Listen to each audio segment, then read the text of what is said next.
everyone. Welcome to Wine Simplified, a wine podcast for cork dorks and those who want to be. I am your host, Carrie, also known as Winecita. That is the name of my blog and website. I am a WSET Level 3 certified wine educator with a background in education and a passion for all things vino. I currently serve as the wine lead at the Good Pour Wine and Spirits Marketplace in Longwood, Florida. The store isn't a sponsor of this podcast or affiliated with it, but if you happen to find yourself in the area, please stop by and say hello. So let's get started. Hi, everyone.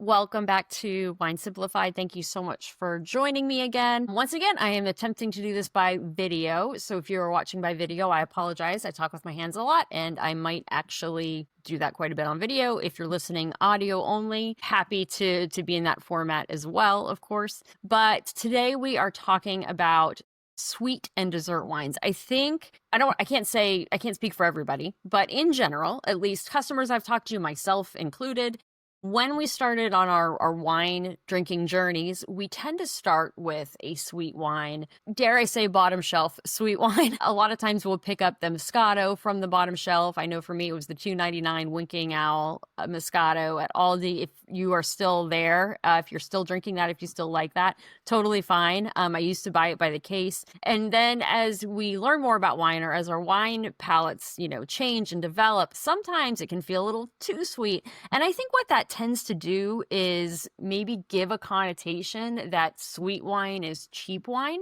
And that's not the case at all. So there is a place in the wine world for sweet and dessert wines, and that's what I'm going to focus on today. I do want to bust a myth, and that is that a sweet wine is made by just dumping a bunch of sugar into the wine. That actually is not the case. That's not how sweet wine's made. Not a good quality sweet wine, at least. And what it is the sweetness actually comes from the natural grape sugar that winemakers will protect. They'll do this by either stopping fermentation early or by concentrating the grapes. So they concentrate all of those flavors through various methods that I will touch on today. And that is how sweet wine becomes sweet wine. Sweet wine does not mean basic by any means. A lot of these wines really can age for decades, a well-crafted wine, and carry flavors that you really can't get out of other wines: ginger, saffron, candied fruit. But essentially, I want you to think of sweetness like a seesaw between acidity and alcohol. You have to have sugar to create alcohol. Except for fortified wines, typically a sweeter wine is going to have a little bit less alcohol. And like I said, they will stop the yeast early by either chilling the tank, or they will add a grape brandy in port so the yeast can't finish eating the sugar, and that's what's going to retain some of the natural residual sugar in those wines, or they will concentrate the grapes. And there are some methods that I'll go more in depth here in a little bit, but basically we're going to talk about noble rot, which I know sounds kind of gross, but it is a very grape-friendly fungus. Late harvest wines, drying grapes, the passito method out of Italy. They basically will turn them into raisins. They hang them on racks or lay them out on straw mats. And then also ice wine, which is one of my favorites when I can get my hands on it. But each path of these is going to give you a different texture, a different style, different flavor notes. So that's really cool. But let's start with some sparkling wines, some sparkling sweet wines. So sometimes these actually don't taste as sweet as they are because bubbles plus the acidity kind of becomes a palate cleanser, and your brain's not processing the residual sugar that's in there. These are light, they're fizzy, and they're incredibly refreshing. But sparkling dessert wines will possess that carbonation and can make them taste less sweet than what it actually is. But if you're looking at a sparkling wine, some clues you can look for: demi-sec, D-O-U-X, dolce, D-O-L-C-E, D-U-L-C-E. Those are going to be terms that you're looking for to see if your sparkling wine is sweet. Those will be based too on the region that you're looking at. So France is typically demi-sec, or semi-secco in Italy, and then dolce or dulce in like Loire or other areas. Sorry, struggling to think. But ones that you can try, you've probably already seen on the shelf, Moscato d'Asti. These are going to be gently fizzed, a little bit lower in alcohol, 5 to 6% or so. You're going to get a lot of peach, mandarin notes, honeysuckle. These are the crowd pleasers for brunch and birthdays for people that like the sweet wines. But they're lightly fizzy because you do have to keep some of the fizz in there. Otherwise, it is going to re-ferment in the bottle. Nobody wants that. Then you have your champagnes, like your demi-sec champagnes and your cremants. So these really create real bubbles with a touch of sweetness. So these are ones usually done in that traditional method. They are great with fruit tarts or shortbread, really good with shortbread or butter cookies. But demi-sec is what you're going to look for, and that typically means it's going to be sweet or dough as well. Moscato is Italian, made of the Moscato grape. This is also going to be lightly sparkling. You get a lot of red fruit notes, red strawberry notes, maybe some rosé notes a little bit. This one kind of straddles the fence between a sweet red and sweet fizziness. So I just kind of file it under maybe sparkling because it is usually lightly fizzy. And none of these are generally very, very expensive. Maybe the champagne, but if you're looking for a Brachetto or a Moscato d'Asti, I mean, you're easily under $15, $20 for sure. Then you want to pair these, like, go great with fresh fruit because fruit has natural residual sugar. So fresh berries, lemon bars, angel food cake. Vito is hanging out behind me, so I'm getting a little distracted, sorry. But these are really good for solo drinking as well. If you are not sure how sweet a sparkling wine is, check the back label, or you can go to the producer's site and look for the dosage terms. So DOSAGE. And demi-sec and doux, again, DOUX, they are going to be your friends. That's what you're going to look for. Then we have lightly sweet still whites. So these grapes that I'm going to mention, these types of wines, aren't necessarily sweet dessert wines, but we'll talk about some clues because they can be made in those styles. First and foremost is Riesling. Everybody thinks Riesling is sweet, and Riesling is sweet. We also have some really great dry examples out there. So if you're looking for a sweet Riesling, you can either look for a late harvest Riesling, or if you're going to look in German Rieslings or Austrian Rieslings, there's a few terms that you're going to want to look for. And I apologize, I'm going to say these correctly, but I probably will need to put a cheat sheet or something in the show notes or on my website, because unless you are fluent in German, you might not quite know how to spell them. But you're going to want to look for terms like Cabinet or Spätlese for a light to medium sweetness, where you're going to get some lime notes, some peach notes, some apricot notes. And those are fantastic, by the way, with apple pie, just because Riesling a lot of times has like kind of a green apple note to it. These wines can actually age beautifully. You might get 10 to 20 years out of them. Some top quality ones out of the Moselle region, for example, you really could get possibly 30 years. Again, top quality ones. So the sweet styles are really common in Germany. If you go into Alsace, into France, you're going to get drier styles of Riesling. But if you are looking in Germany and you're seeing Spätzle Cabinet, that's going to be a sweeter style of Riesling. Gewürztraminer is another one. So you're going to get a lot of lychee, rose petal, ginger, spice. This is a very aromatic wine. I actually would classify a Gewürztraminer, unless it's labeled late harvest, as off dry. So it's definitely not going to be tasting like, you know, a sweet Moscato or anything in the glass. It definitely just has some off dry notes, and that's because of the fruitiness. But it's very aromatic. Goes great with fruit tarts. But I like to just drink Gewürz on its own because I really, really do enjoy it. Chenin Blanc is another one. Again, you're going to see Chenin Blanc in dry styles. But typically Loire, South Africa, United States, it can be made off dry to sweet. And in those off dry to sweet expressions, you're going to get some apple, some honey, but it's got a real high acidity, so it keeps it lively and vibrant and zippy. If you go to the French region of Vouvray, Vouvray is a region, but you're going to get Chenin Blanc out of Vouvray, is their white grape. And a lot of times they make it in that off dry style out of Vouvray. There's a few others, Müller-Thurgau, a grape you might not see a lot of, might not know a lot of, but it's really floral, it's gentle, it's a good easy sipper. And Viognier. So Viognier is typically mostly dry. It's another very aromatic grape, but if you find one out of the Condrieu region of France, the Condrieu AOP, you might get something that is a little bit sweeter and more fruit driven.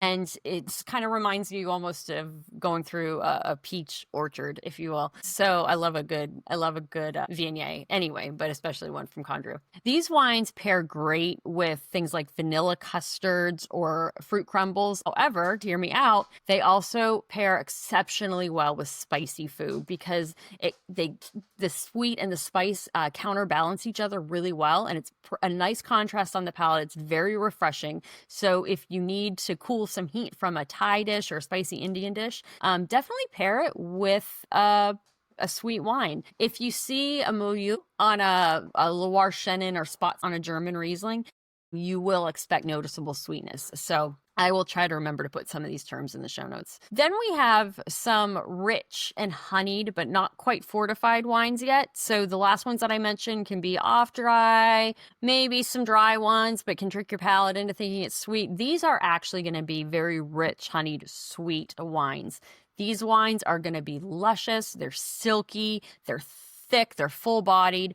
They also have serious aging potential because they have sugar and acid. So as a note to that, there are some things that help a wine age, right? Tannin, a lot of these don't have tannin, but they have enough sugar that can age well, plus acidity. And then, of course, alcohol as the backbone. That being said, you want top producers. Your $2.99 Moscato from Winking Owl needs to be drank today because it will not age well over time. But I digress. So these rich, lush, sweet wines are made using those methods I was talking about. Late harvest, noble rot, they're straw dried, they're ice harvested, ice wines. And all of these will concentrate the juice. So when I talk about noble rot, and I mentioned that friendly fungus, nobody wants fungus on their food. You do actually want it on the grapes. It's not common. It's very finicky. It takes real precise conditions for noble rot to actually develop on the grape naturally. It is also called botrytis. Botrytis cinerea is like the scientific name. It's called botrytis. But if you see something's been botrytized, that mean it's been exposed to noble rot. And what this mold does is it will actually kind of eat the fruit a little bit. It'll poke these little holes into the grape skin, real tiny holes, which will evaporate some of the water out and concentrates the natural sugar that is in the grape. And what you end up getting is really unique flavors of ginger, saffron, caramel notes, honey, when you get a wine that's been made out of noble rot or botrytis. Some benchmark bottles that will use this. So in Bordeaux, typically out of Semillon and Sauvignon Blanc, you will see Sauternes. Sauternes usually comes, any of these really will usually come in a little bottle because no matter the method, when you concentrate a grape, you're not getting as much juice out of it, but the juice you're getting is richer. So that's why you typically will see these in 375 milliliter bottles, which is half of a standard bottle, and generally more expensive. But I love Sauternes, especially with a fruit pie at dessert. Honestly, your late harvest Rieslings, I'm going to use apple pie a lot because I love apple pie as dessert, and these just all pair really well with it. But you're going to get some apricot, some marmalade, honey, saffron. It's really golden, it's layered, and these can age up to 50 years from a top producer. And then the color changes too. It gets really, ambery and almost orangey and brown, and it gets even more caramelized. So that's tremendous. But Sauternes is one that you might want to look for a really nice, age-worthy, sweet dessert wine. Then out of Hungary, there's Tokaji Aszú. This is made out of a grape called ferment. You're generally not going to see a single varietal ferment. They have them, but a lot of times they go into these Tokaji. I'm not going to get into the Petunius, that is their sweetness scale, basically. But if you do see a Tokaji Aszú from Hungary, it's going to have sweetness to it. Orange peel, honey, ginger. And then that Petunius level, it's like a scale of 1 to 8. Go 5 to 6 if you see a level 5 or 6. You're going to be very safe in the sweetness zone that you want to be looking for a sweet wine. Then we have our German and Austrian Rieslings. So before I talked about just kind of Riesling in general, your Spätlese, your Kabinet's going to have sweetness to it. However, if you see something called Beerenauslese, that means that it has been exposed to noble rot. And it has still some laser acidity, but it is going to be sweet with some candied citrus and apricot, some caramel notes, absolutely delicious. But those expressions will be out of Germany and Austria. Then in Tuscany, going down to Italy, Vin Santo, typically out of Trebbiano and Malvasia grapes. These generally are dried on mats. They put the grapes on the mats, and it essentially think about making a raisin, and that's how they're going to concentrate the flavors. You're going to get out of this some nuttiness, maybe some hazelnut, dates, like toffee notes. And what I love that they do in Italy is they will dunk their almond cookies or their biscotti in their wine anyway, but especially in a Vin Santo. So if you get your hands on a Vin Santo, pick up some biscotti as well and give it a try, and then let me know what you think of it, because I think it's absolutely delicious. But I love cookies and milk, so I think this is the grown-up Italian version of that, right? Then there are some other types that you probably won't come across just, you know, in your general wine shelf. You probably maybe aren't even ready to delve into some of these, but just to touch on them, like Passito Vin Santo, I just mentioned, Commanderia that comes out of Cyprus. So there are different niche areas that will kind of have their own versions of these sweet wines, but they all will concentrate the grapes by drying them, and you get some dried fruit and caramel and spice. So again, if I remember, I'll try to put those in the show notes, but now I've got a lot of stuff to remember in the show notes, but you can always DM me or comment with questions. Then ice wine. So I grew up north, not far from the Canadian border, which is where I've been exposed to ice wine. They do a lot of it out of Canada.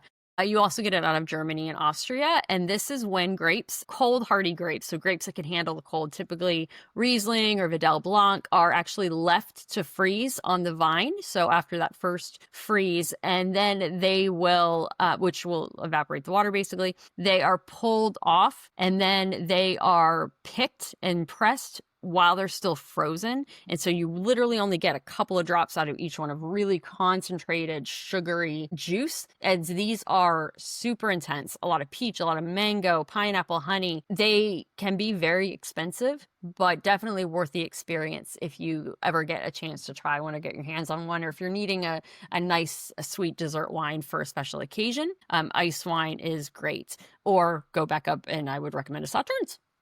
These also pair kind of well with funky cheeses like blue cheese. Any of these sweet wines will. These wines do shine at about 45 to 50 degrees. You're going to want to chill them and serve them well chilled, but generally these are meant to be smaller pours. They are really sweet, so 2 to 3 ounces at a time.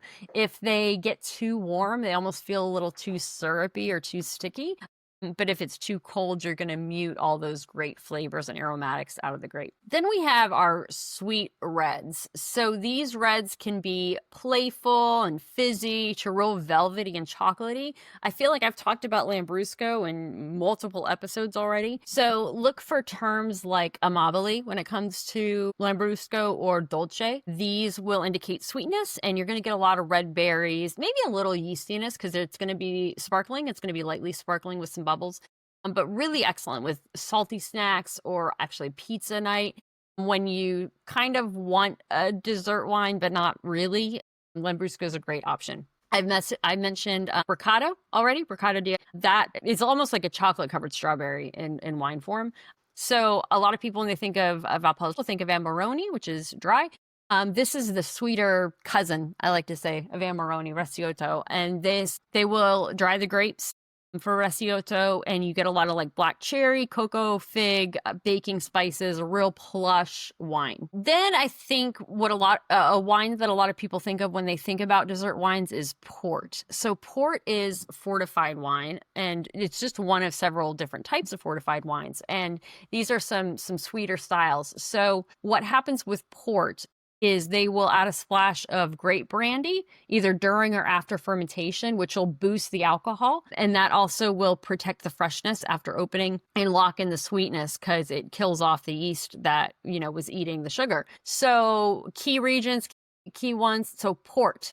Out of Portugal, of course. The Douro region is famous for port. This is often a blend of native grapes, Portuguese grapes like Tokaji Aszú, which is a pretty big, bold red grape. But there are different levels of port. So if you are pretty new to the world of port or want an easier drinking port,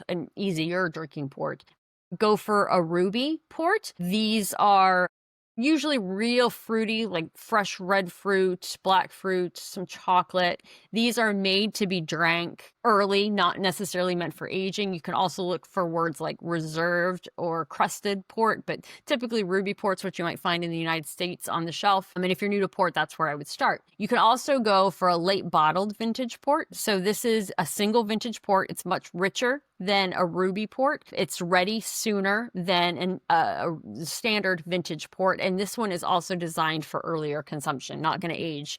I mean, you'll get a few years out of it, but it's not meant to be aged like 50, 60 years that you see sometimes. Oh, this port was from 1850 and it's still drinkable. Not going to be a late bottle vintage one. There are vintage ports. So these are port powerhouses. When they have a great vintage and they make a vintage port, you're going to want to decant these. They're going to be very rich, very structured, and these can age for decades. That added spirit that boosts the alcohol really adds to the age worthy of ports. It also allows you to keep port open longer when it's open off your shelf. So it's not like a regular bottle that can only last maybe a day or two. Ports can last much longer, which is great. But you're also only pouring yourself about 2 or 3 ounces. That's why port glasses are a little bit smaller. And then after you get through the ruby, the late bottled vintage, and the vintage ports, that's where you might start seeing tawny ports. And on a tawny port, you're going to see things like 10, 20, 30, 40. Those are years. Tawny ports are barrel aged, so that's going to indicate how long they've been aging. Barrel aged allows for some micro-oxidization to happen, and it will give this deep amber color too to the port. These are the ports that are very nutty, very caramely. Maybe you get some orange peel, very, very complex. Any of these ports you do want to serve slightly cool, 55 to 65 degrees Fahrenheit. And again, small pours. You're definitely not want to gulp these back too much because they are generally running 19+% in alcohol. Then if we leave Portugal and we go to Spain, you're going to see primarily the Jerez area of Spain, you're going to get sherry. Now, sherry is a whole spectrum. You can get bone dry sherry, which is fino generally, or dry fino, or you can get sweet sherries. These are primarily using grapes like Palomino or Pedro Jimenez. Sometimes you'll see PX on a sherry, Jerez sherry bottle. These wines are purposefully oxidized for real nutty aromatics because they want to get some of that nuttiness in on the nose and the palate. So fino is bone dry, FINO. It is floor aged. It's best chilled, not aged on the floor. It's FLOR aged. It's best chilled 45 to 50 degrees. This is not a dessert wine, but it is worth knowing the spectrum of sherry.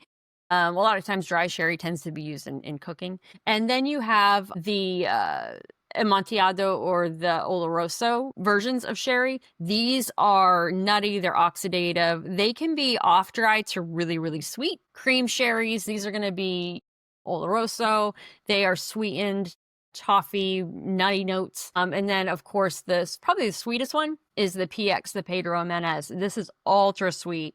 Kind of reminds you of raisiny figs meeting molasses and espresso. If you pour it over vanilla ice cream, it's delicious. But again, bear in mind, very, very high alcohol content. And then Madeira, Portugal. So this wine is heated to be oxidized. It's done on purpose, generally out of the little island of Madeira. They can range, again, from dry to sweet. But this is a fabulous wine. Again, sometimes used more for cooking, but nice to drink on your own if you get a good expression of it. Then you have Marsala. So that's coming out of Italy. This is another one that's usually attached to cooking, but it is actually making a comeback. It's been making a comeback in recent years as a legit drinking wine, a drinking dessert wine. You're going to see things like Oro, O-R-O, that means golden, Ambra, amber. These are kind of colors. Secco is going to be dry, S-E-C-C-O, to Dolce, which would be the sweet versions. And again, nutty and caramelous, because when something's oxidized, you're going to get some nutty notes. Then there is a vermouth. Vermouth comes in sweet styles. The sweet is generally a red style. It also comes in dry, versions. You can get dry vermouth. These are fortified, and then they tend to be aromatized with some additional botanicals. These vermouths are generally, they sort of toe the line between wine and liqueur. A lot of people say, like, does it go in the wine aisle? Does it go to the liqueur aisle? My store's in the mixer aisle. Not mixer aisle, sorry. It's in the liqueur aisle. Not far from the mixers, because vermouth is generally used in cocktails. Honestly, too, if you get a nice vermouth, you can just put a cube of ice in it with an orange peel, and it's a delicious after dinner cocktail. But vermouth is generally used in cocktails. When you are pairing your sweet wines or your dessert wines, there is a general rule of thumb. I know earlier I mentioned putting some with spicy food, which I still stand by, at least those high acid ones. But the general rule is the wine should be as sweet or sweeter than the dessert that you're having. So if the dessert out sugars the wine, your wine's going to taste a little bit sour, and you're just not really going to get the best experience. You also kind of want to match flavors. So caramel, nutty desserts like a sticky toffee pudding or whatever, they really love barrel-aged sweetness, maybe something from Marsala, Madeira, or a tawny port. Citrus and stone fruit desserts, like I think I mentioned earlier, apple pie a lot, fruit tarts, anything kind of lemony like that. I would put with a botrytis wine like a Sauternes or a Tokaji or a Spätlese Riesling or something, even late vintage that's not botrytis. But those stony fruit notes will go better with your fruit tarts and apple pies. If you have a real rich, creamy dessert, you really want to maybe get a lift on that, and you can do that with some bubbles. So a demi-sec sparkling or a dolce sparkling wine, or a high-acid sweet wine like Riesling, or an ice wine will go great with those as well. Dark chocolate can be really tricky. Chocolate in general can be really tricky with any light sweet wines. So if you do have something heavy chocolate, I would go fortified. So maybe a late bottled vintage or a vintage port. If you do have a milk chocolate, so not a dark chocolate, something milk chocolatey, it really does play nicely with Brichetto or Lambrusco. That is a little bit sweeter. If you're going on a cheese board, if you're trying cheese board for dessert, blue cheese, even though it's kind of funky and smelly, goes really nice with Sauternes, or Tokaji. Aged hard cheeses, maybe something a little bit richer like a tawny port. And then your goat cheese or anything that is real creamy and light like that, I would hit up that off-dry Chenin Blanc or a VA all day long. But just remember, so dessert wines are concentrated. They're bigger, they're bolder in their own way. So you're going to sip these, you're not going to glug them. So 2 to 3 ounces is perfect. That's what you're going to expect if somebody's pouring that for you at a restaurant. I will put some notes in terms of serving temperatures, but in general, all of these do best cold or chilled. After you are opening a wine, I mentioned earlier that fortified wines can last longer after they're opened. So this is a ballpark. We're just kind of ballparking it. Every wine can do something a little bit different once it's open. But tawny ports, Madeiras, you can get weeks to even months out of a bottle. Madeira is basically immortal. It can just go forever. Then Ruby, your late bottle vintage ports, you can usually get a few weeks out of that even after it's open. Your vintage ports aim maybe to finish within a week once it's opened or decanted. That just probably a best practice because you really don't want to ruin that too, because vintage ports are expensive. Your Finos, if like you have a dry sherry, you're going to want to treat that like a white wine. So best within a few days, keep it cold. But if you have a PX sherry, a cream sherry, I didn't really mention Rutherglen Muscat. That was actually Cleopatra's favorite sweet wine, but another grape, another style. Those can go several weeks in the fridge. So I guess I would challenge you, if you are having a meal and you're having dessert, maybe do a little in-house mini flight, get a couple of different styles and, line them up with your dessert and really have fun with it and get to experience maybe a Moscato d'Asti, Lambrusco, and a Ruby Port if you want to be sort of budget conscious. If you don't want to be budget conscious, I would throw a Sauternes and a nice wine in there for sure. And really try out these different styles, and I think it's going to change your mind about the quality of sweet wines. So think of this, sweet wines are not just training wheels like we all think they were from our college days or early drinking days. They are encore bottles made to go with dessert. They are also some of the best values when it comes to sheer craftsmanship craftsmanship per ounce. So grab a half bottle, chill it right, pour small, and just really lean in and enjoy the experience. I hope this helps you feel a little bit more confident or knowledgeable about sweet wines. But as always, leave me a comment, shoot me a DM. I am trying to be basic right now, so I definitely could dive a lot more into each of these. But feel free to ask questions. And please share with a friend or save and like, because that will help me out as well to continue making episodes. Once again, I'm glad you joined me. And until next time, cheers.